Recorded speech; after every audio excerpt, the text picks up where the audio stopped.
Selamat pagi, Ibu Bapak yang diberkati Tuhan Yesus Kristus. Renungan kita di hari Minggu pagi ini dari Mazmur 136 ayat 1 sampai 26.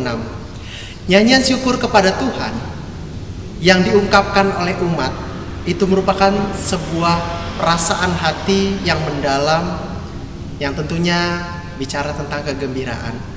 Ibu Bapak yang diberkati Tuhan, ketika kita membaca Mazmur, kalau dari pasal 1 sampai 150, kita menemukan bukan hanya situasi yang bahagia. Ada situasi duka, ada situasi yang sedang dalam tekanan karena musuh, dan banyak hal lainnya. Itulah dia suasana hati yang diungkapkan melalui puji-pujian yang ditulis oleh pemazmur. Pada pagi hari ini, Ibu Bapak yang diberkati Tuhan Yesus Kristus, Mazmur mau menyampaikan kepada kita semua bahwa Allah yang Maha Kuasa, Allah yang Maha Kudus itu selalu hadir dan menyapa umatnya, tidak pernah meninggalkan umatnya sedetik pun. Bagaimana kabar dan suasana hati Bapak Ibu di pagi hari ini? Apakah sukacita ataukah kita merasakan yang lain? Memang kita tahu Bapak Ibu, keadaan saat ini ketika kita menghadapi pandemi COVID-19, suasana kehidupan kita dan mungkin hati kita akan berbeda jauh dari masa-masa sebelumnya. Tetapi yang terpenting adalah jangan sampai perasaan Bapak Ibu dan saya menjadi hambar. Jangan sampai perasaan Bapak Ibu dan saya tidak lagi bersyukur kepada Tuhan.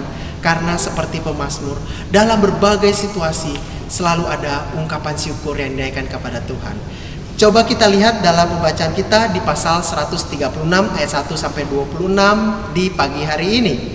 Bagian yang menarik adalah setiap ayat selalu saja ada respon yang disampaikan, yaitu bahwasannya untuk selama-lamanya kasih setianya.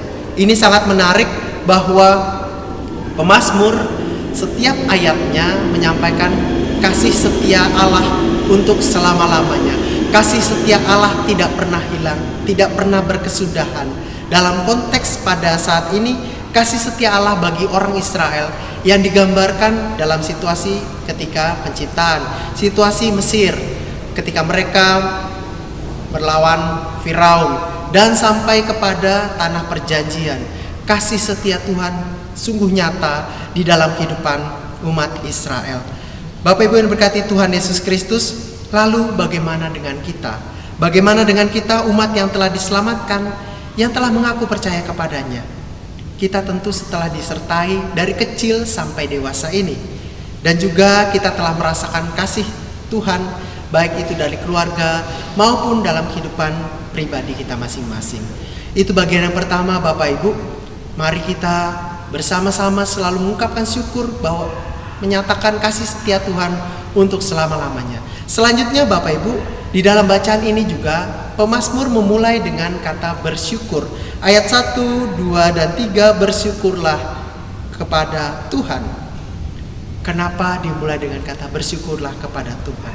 Allah yang Maha Kuasa, Allah yang Maha Kudus, itu harus kita ungkapkan syukur, dan memang kekudusan dan kemahakuasaan Allah itu dapat melampaui berbagai kuasa yang ada di tengah-tengah dunia ini.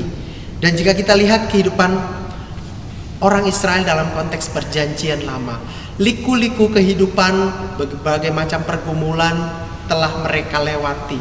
Dan pemazmur pada saat ini sudah merasakan dan melihat berdasarkan cerita dan juga merasakannya secara langsung, terbukti bahwa sebagai umat pilihan Allah, kuasa Allah selalu nyata. Untuk itu selalu bersyukur dalam segala hal. Itulah dia yang disampaikan oleh pemazmur 136. Dan di ayat-ayat selanjutnya bicara tentang konteks penciptaan, pembuangan di Mesir, dan sampai kepada tanah perjanjian. Mereka selalu bersyukur dan Allah tidak pernah meninggalkan mereka. Sudah banyak masalah tentunya yang dihadapi Bapak Ibu dan saya. Yang terpenting adalah keyakinan kita jangan pernah hilang. Kenapa?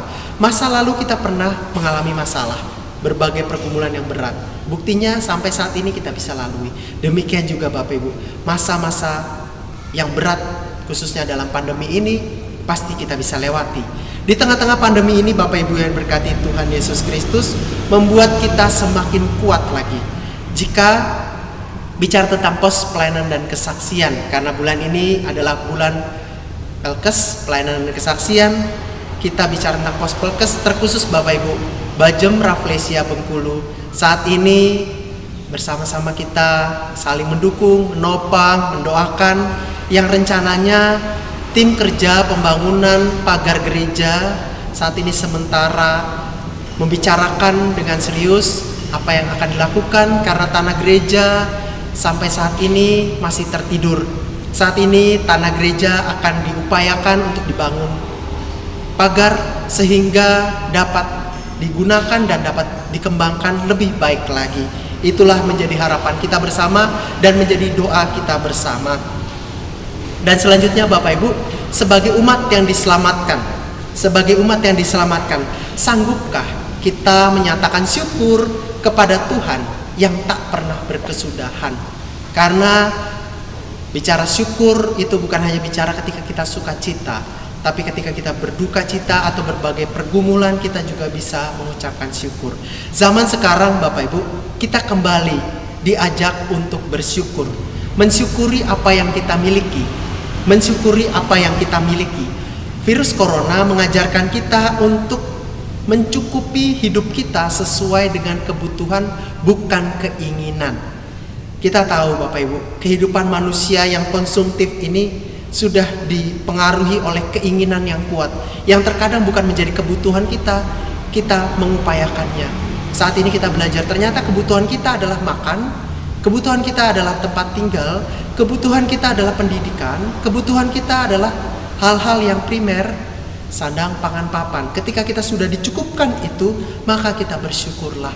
Hal-hal yang tambahan lainnya itu bisa kita upayakan kemudian hari. Lalu apalagi Bapak Ibu dari renungan ini bagi kehidupan kita semua. Mari kita usahakan apa yang kita miliki. Kita mulai dari apa yang kita miliki, bukan apa yang tidak kita miliki, atau kita mengusahakan yang orang lain punya. Saya belum punya seperti orang lain, makanya saya juga harus mengupayakan. Itu persoalan nanti Bapak Ibu. Mulailah dari kemampuan kita, seberapa kuat kita mulai, kita kembangkan, dan jangan jadikan orang lain itu standar dalam kehidupan kita.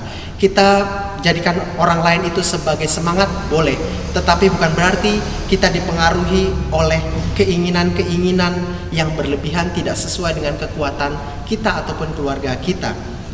Bapak Ibu, Tuhan itu tidak pernah meninggalkan kehidupan kita sedetik pun. Kita yakin hal itu karena sampai saat ini Bapak Ibu dan saya diberikan anugerah, sukacita, kesehatan, dan kekuatan. Sampai saat ini kita merasakan penyertaan Tuhan begitu luar biasa. Mari memulai minggu yang baru, dan ini adalah akhir bulan Juni. Sedikit lagi atau minggu depan kita akan memulai dengan bulan baru, bulan Juli. Dengan kata lain sudah memasuki pertengahan tahun. Ketika kita memasuki pertengahan tahun, yang kita pikirkan sudah menyiapkan untuk Natal, peristiwa kelahiran Yesus Kristus. Mari Bapak Ibu, mulai dari saat ini, akhir bulan Juni, kita siapkan kehidupan kita lebih baik lagi, sehingga bulan Juli dan seterusnya kita selalu bersemangat. Tuhan selalu memberkati. Amin.